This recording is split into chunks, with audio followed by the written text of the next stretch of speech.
오늘은 사명 5번째 별처럼 빛나리입니다. 여러분, 사명을 살면 하늘에 빛나는 별처럼 그렇게 아름다운 인생이 됩니다.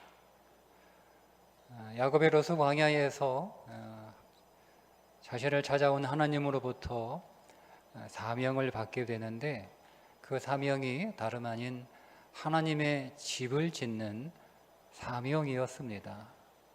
야곱에게는 두 가지의 사명이 있는데, 하나는 자기 인생을 하나님의 집으로 짓는 것이 첫 번째 사명입니다. 그러니까 우리들에게도 첫 번째 사명은 내 인생을 하나님의 집으로 짓는 거예요. 여러분, 여러분의 인생은 누구 집입니까? 하나님의 집으로 내 인생을 짓고 나는 거기에 새들어 사는 사람이 되는 거죠. 여러분, 얼마나 좋아요? 내 집이 좋습니까? 새들어 사는 게 좋습니까? 새들어 살면 나는 그냥 계속 그 집에서 그냥 무상 임대 받아서 사는 거예요. 그 집 때 되면 하나님이 주인이니까 하나님이 다 무상 임대 해주면서 다 고쳐주죠, 다 새로 바꿔주죠, 다 해주시는 거예요. 그게 우리의 첫 번째 사명이에요. 내 인생을 하나님의 집으로 짓는가. 두 번째, 거기에서 끝나는 게 아니라 세상에 하나님의 집을 지어서 그 집으로 만민을 데려오는 거예요. 그게 두 번째 야곱의 사명입니다. 사실은 그 사명은 하나, 둘 이렇게 서로 분리된 것이 아니라 다 하나다라고 말씀을 드렸어요.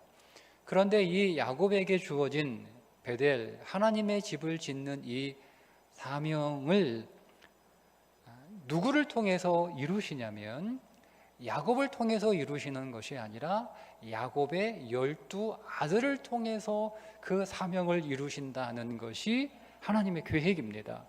비전을 누구에게 주시냐면 야곱에게 주세요. 그런데 그 하나님의 사명, 그 하나님의 비전을 누구를 통하여 하나님이 이루시는가 하면 야곱의 12아들을 통해서 하나님이 그 사명을 이루시고 그 비전을 이루신다는 거예요.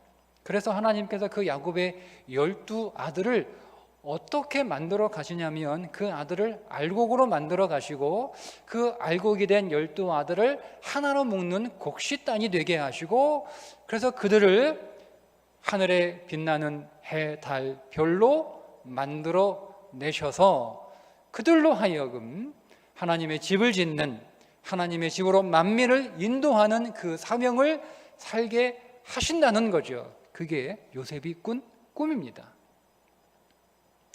요셉을 통하여 하나님의 야곱에게 말씀하시는 거예요. 내가 네 아들들을 통하여 너에게 준 사명을 이룰 텐데, 네 아들들이 알곡이 되게 하고 그 아들들이 하나로 묶여진 곡식단이 되게 하고 그 아들들이 하늘에 빛나는 해, 달, 별이 되게 해서 내가 세상에 너희 아들들을 통하여 내 집을 짓게 하고 그 집으로 만민을 불러들이는 그 일을 내가 하겠다라고 말씀해 주시는 것이 야곱에게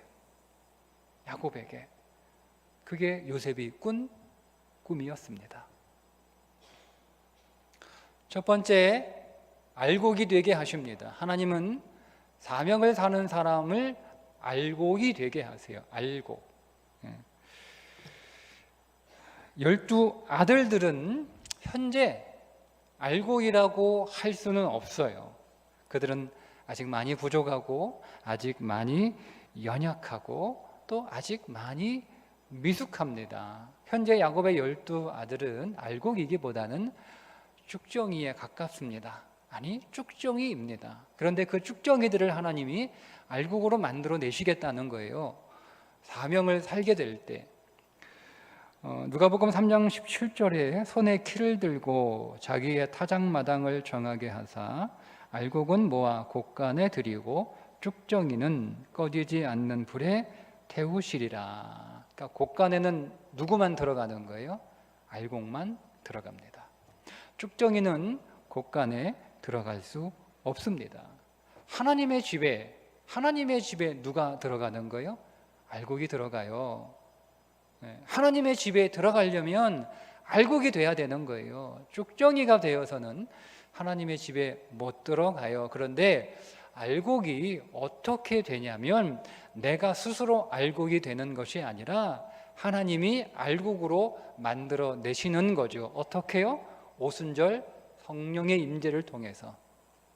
여러분, 오순절 성령의 임재가 뭐냐면 하나님의 밭에 심겨진 하나님의 백성들을 알곡으로 만들어 내시는 것이 오순절 성령 사건입니다. 자, 주님이 부활하셨어요. 십자가에서 죽으시고 주님이 부활하셨어요. 그 부활의 주님이 제자들의 안으로 들어가셨어요. 자, 그것은 하나님의 땅에 그들이 하나의 씨앗으로 심겨진 거예요. 그 심겨진 하나님의 생명의 씨앗들이 40일 동안 예수님께서 그 제자들에게 하나님 나라에 관하여 가르치시죠. 하나님 나라에 관하여 40일 동안 제자들이 주님으로부터 자세히 들으면서 그들이 잘합니다. 그들이 잘해요. 그러면서 주님이 40일 이후에 승천하시면서 그들에게 뭐라고 말씀하시는가 아니면 약속하신 것을 받기까지 기다리라고 하는 거예요. 기다리라고 하는 거예요. 기다리라고 하셨어요. 그리고 약 10일 후에 그들이 오순절 마가다락방에서 약속하신 성령을 기다릴 때 그 약속하신 성령이 그들에게 부어지죠. 그게 오순절 성령 사건이에요. 그러니까 오순절이라고 하는 것은 이스라엘의 절기에서도 추수하는 거예요. 알곡으로 거두어지는 그 절기가 오순절입니다. 그런데 그것이 영적으로 예수님 제자들에게는 그들이 하나님 나라에 심겨진 하나의 씨앗이 오순절 마가다락방에서 성령이 임하시는 그 사건을 통하여 하나님의 알곡으로, 풍성한 알곡으로 추수되는 사건이 오순절 사건이란 말이에요. 그 오순절 사건 이후에 어떻게 됩니까? 그 제자들이 하나님 나라의 복음을 전하는 그 사명을 살아가게 되잖아요. 그러니까 그들에게 하나님 나라를 위한 사명을 주시고 나서 그 사명을 살아갈 제자들에게 주님께서 뭘 주신 거예요? 성령을 주신 거란 말이에요.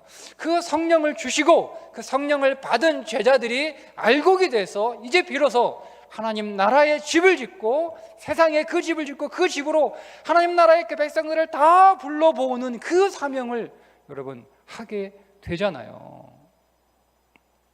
그래서 우리가 하나님의 사명을 살고자 하면 하나님 앞에 그 사명의 인생을 살기로 결단하고 고백하고 기도하면 하나님이 저와 여러분을 알곡으로 만들어 주시는 줄 믿습니다. 여러분이 스스로 알곡되는 거 아니에요. 그러니까 우리는 하나님 나라의 사명을 살면 그냥 알곡으로 되는 거예요. 알곡으로 만들어 주시는 거예요. 여러분, 누가 쭉정이와 같은 인생을 살고 싶겠어요? 다 알곡과 같은 인생을 살고 싶죠. 그런데 그 알곡 같은 인생을 주님이 만들어 주신다라는 겁니다. 여러분, 알곡이 되었다라고 하는 것은 사실은 알곡은 먹을 게 있다는 거잖아요. 쭉정이는 먹을 게 없다는 뜻이고, 그러니까 알곡은 먹을 게 있다는 거예요. 풍성한 알곡은 먹을 게 많다는 거예요. 신명기 28장 12절에 모세가 축복하는데 이렇게 축복하며 기도합니다. 내가 많은 민족에게 구워 줄지라도 너는 꾸지 아니할 것이요. 아멘. 우리가 좋아하는 축복이잖아요, 그죠? 네. 많은 민족에 구워줄지언정 꾸지 않는 인생 되는 거, 여러분 이게 여러분 얼마나 좋습니까? 그죠? 네. 여러분, 그런데 이 말씀은 단순히 돈을 빌리고 돈을 빌려주는 그 말씀에 국한되지는 않아요. 여러분, 우리가 꾸어주는 게, 우리가 어디 가서 꾸는 게 그게 돈만 있는 건 아니잖아요. 그러니까 알곡은 어떤 인생이냐면 사람들에게 꾸어주는 인생이에요. 많이 꾸어주는 거예요. 돈도 꿔줄 뿐만 아니라 여러 가지를 사람들이 와서 내게 좀 꿔달라라고 얘기하면 다 꿔주는 사람이, 여러분, 그게 알곡과 같은 인생이죠. 쭉정이는 여러분 뭐예요? 꿔줄 게 없어요. 나는 그래서 늘 빌려 써야 되는 거예요. 예? 물질도 빌려 써야 되고 막 빌려 써야 되는 거예요. 예. 그러니까 우리는 그런 인생 되지 않고 하나님께서 사명을 살아가면 어떤 인생? 알곡과 같은 인생, 꿔주는 인생, 사람들에게 많이 여러 가지들을 많이 빌려주는 그런 인생으로 하나님이 만들어 내시겠다는 거예요. 누구에게? 사명을 살아가는 자에게. 사명 줄 게 있어야 되는 거 아니에요. 주시겠다는 거예요. 줄 수 있도록. 여러분, 오늘 우리가 사람들에게 꿔줄 수 있는 것들이 돈만 있는 건 아니에요. 많습니다. 그런 넉넉한 인생 다 줄 수 있도록 와서 밥 달라고 그러면 밥도 주고, 재워달라고 그러면 잠도 재워주고, 좀 내 얘기 좀 들어달라고 그러면 그 얘기 다 들어주고, 이게 다 꿔주는 건 아니에요. 내가 내 인생 무거우면 좀 같이 좀 들어달라고 그러면 좀 들어주고, 힘들고 어렵고 없어서 좀 도와달라고 그러면 여러분 도와주고. 그런 인생, 그런 알곡과 같은 인생으로 하나님이 만들어 내시겠다는 거예요. 누가? 사명을 살아가는 자에게. 그러니까 우리가 나는 사람들을 많이 꿔주는 그런 사람이 되고 싶다, 여러분, 그렇게 노력한다고 되는 게 아니에요. 그러니까 우리가 사명을 살면 하나님이 우리를 알곡으로 만들어 주시고, 그렇게 넉넉하게 무엇이든지 사람들 내 옆에 있는, 여러분, 늘 이렇게 없어가지고 막 사람들 앞에 늘 이렇게 아쉬운 소리하고요, 징징대며 여러분 살아가는 인생 누가 원하겠어요? 누가 좋겠어요? 그런 인생보다는 넉넉하게 다 꿔줄 수 있는, 물질도 꿔주고 마음도 꿔주고 시간도 꿔주고 다 꿔주는 거죠. 그런 인생, 여러분, 멋있지 않습니까? 그런 인생 어떻게 만들어지냐면 사명을 살 때 성령을 주셔서 그런 인생으로 하나님이 만들어 내시겠다는 거예요. 그렇게 알곡이 되게 하십니다. 그리고 그 다음에 그렇게 알곡이 되면 끝나는 게 아니라 그 알곡들을 하나의 곡식단으로 묶어내세요. 7절에 보면 우리가 밭에서 곡식단을 묶더니, 여러분, 알곡은 반드시 하나의 곡식단으로 묶여야 됩니다. 그냥 뿔뿔이 흩어져서 막 알곡은 알곡인데 다 흩어진 거예요. 그냥 다 흩어진 거예요. 여러분, 그렇게 되어서는 하나님이 사용할 수 없어요. 그러니까 예수님이 기도 가운데 여러분 하나가 되기를 하나님 앞에 기도하셨던 기도가 있습니다. 요한복음 17장 11절에 나는 세상에 더 있지 아니하오나, 주님 가시는 거예요. 주님 가세요. 그리고 제자들에게 사명을 주세요. 사명을 주시고 주님이 가신단 말이에요. 주님의 그 사명을 제자들에게 이양하시고 위임하시고 가시면서 하는 기도예요.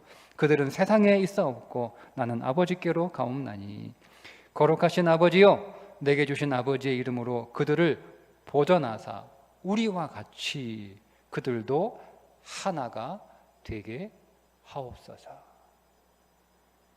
여러분, 성도는 알곡이 되어야 되고 교회는 곡식단이 되어야 합니다. 그래야 사명을 살 수 있습니다. 하나의 진리로 묶여야 되고, 하나의 믿음으로 묶여야 되고, 하나의 사명으로 묶여야 되는 거예요. 그게 교회예요. 그렇게 하나로 묶인 교회가 사명을 살 수 있습니다. 알곡들은 많아요. 교회 안에 다 서로 알곡이에요. 그런데 묶이지 않은 거예요.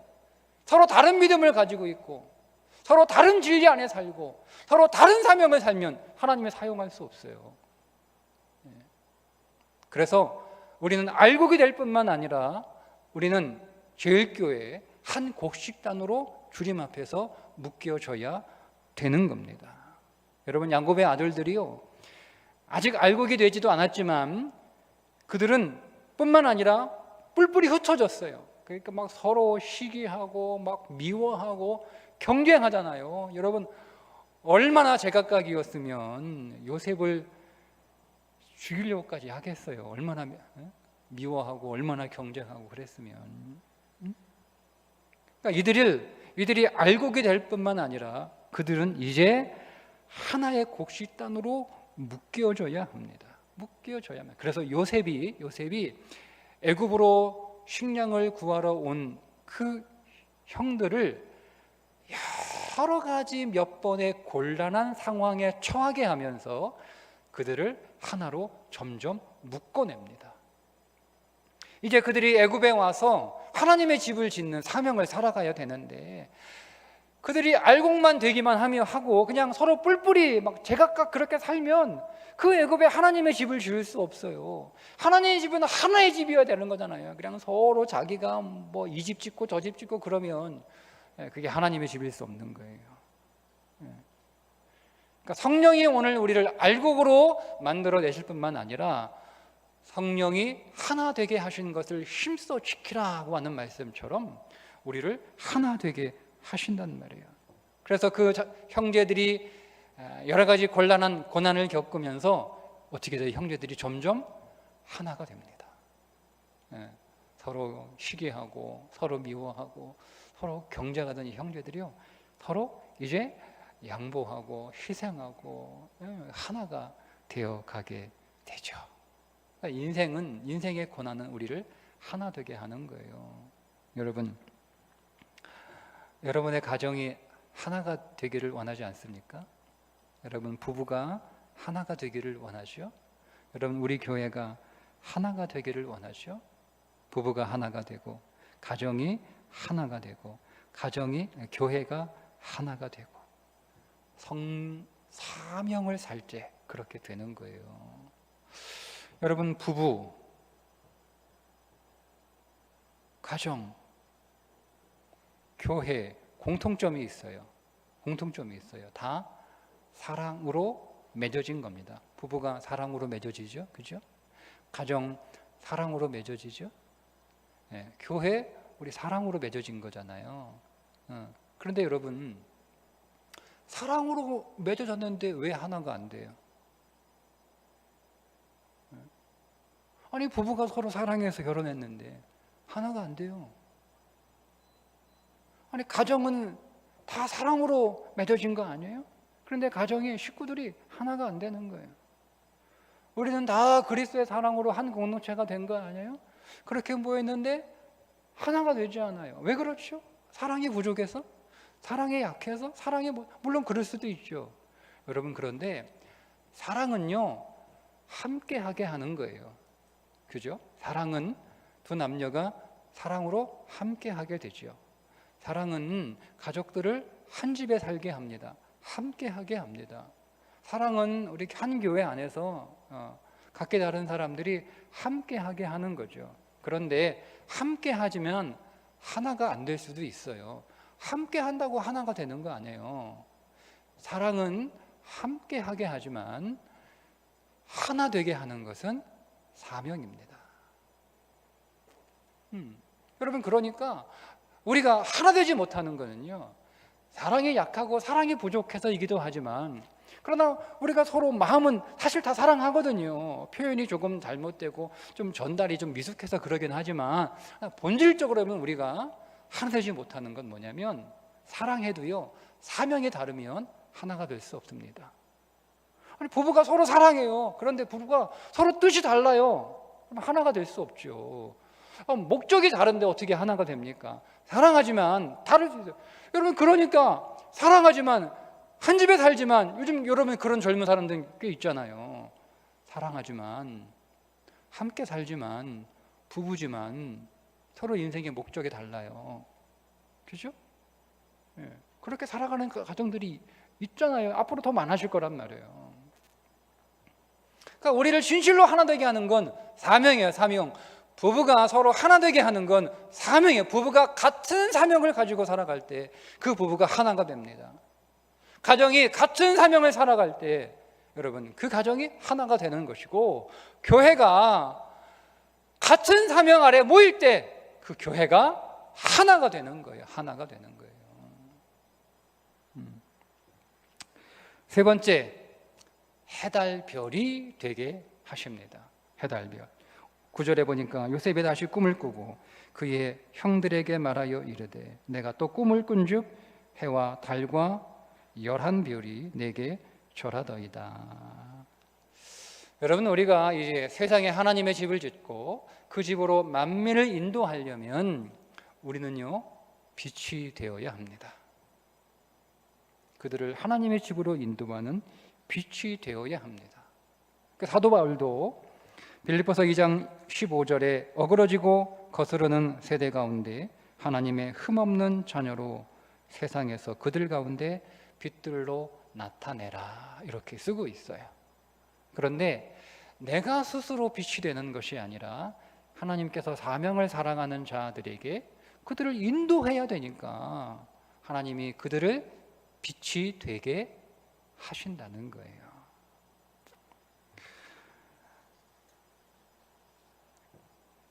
여러분, 망망대해를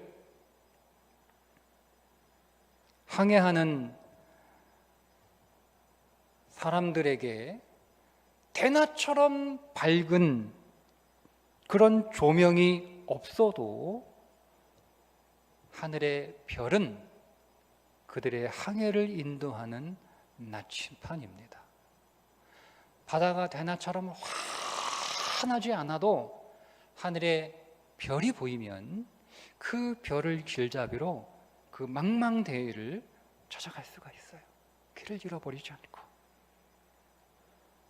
사명의 사람이 바로 그와 같은 존재입니다.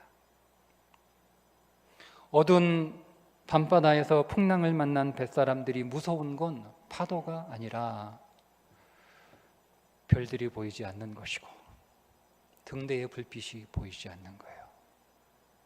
파도가 무서운 게 아니에요. 하나님께서는 이 망망한 어두운 세상에서 오늘 우리들이 그런 존재가 되기를 원하십니다. 캄캄한 밤바다에서 길을 잃어버리고 별들도 보이지 않는, 등대도 보이지 않는 그 세상에서 우리가 그들을 인도하는 별이 되기를 원하시는 것이죠. 근데 누구를 그렇게 하나님이 하신다고요? 사명의 사람들을 그렇게 하신다는 겁니다. 다니엘서 12장 3절에 많은 사람을 옳은 대로 돌아오게 하는 자는 별과 같이 영원토록 빛나리라. 세상에는 많은 빛들이 있습니다. 세상에는요, 사람들이 세상이 빛으로 삼고 있는 많은 빛들이 있어요. 많은 빛들이 있어요. 세상에는 그 나름대로 세상의 빛의 역할들을 하고 있는 많은 사람들이 있죠. 그런데 여러분, 주님은 그런 빛이 되라고 말씀하신 게 아니에요. 왜냐하면 세상에 수많은 빛들이 있지만 그 빛은 세상을 생명으로 인도하지 못합니다. 주님에게, 하나님에게서 있는 유일한 빛, 그 빛은 뭐냐? 그 빛은 바로 우리 주 예수 그리스도 한 분뿐입니다. 그러니까 사명은 빛이신 그리스도의 빛을 받아서 반사하는 거예요. 반사하는 거예요.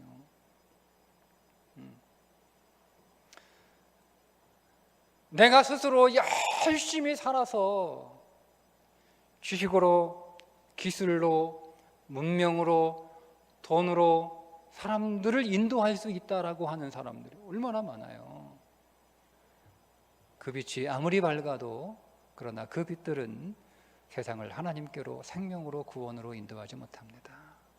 오직 그리스도, 참빛인 그리스도, 그분만이 세상을 인도하는 어두운 밤하늘의 유일한 빛인데 우리가 그 빛을 반사하는 거예요. 그래서 우리가 빛이 되는 거예요. 여러분, 그러면 우리가 사명을 살지 않으면 그 빛을 반사할 수 없죠. 내가 사명을 살 때 그 주님의 빛이신 주님의 빛을 받아 빛을 반사하는 거죠.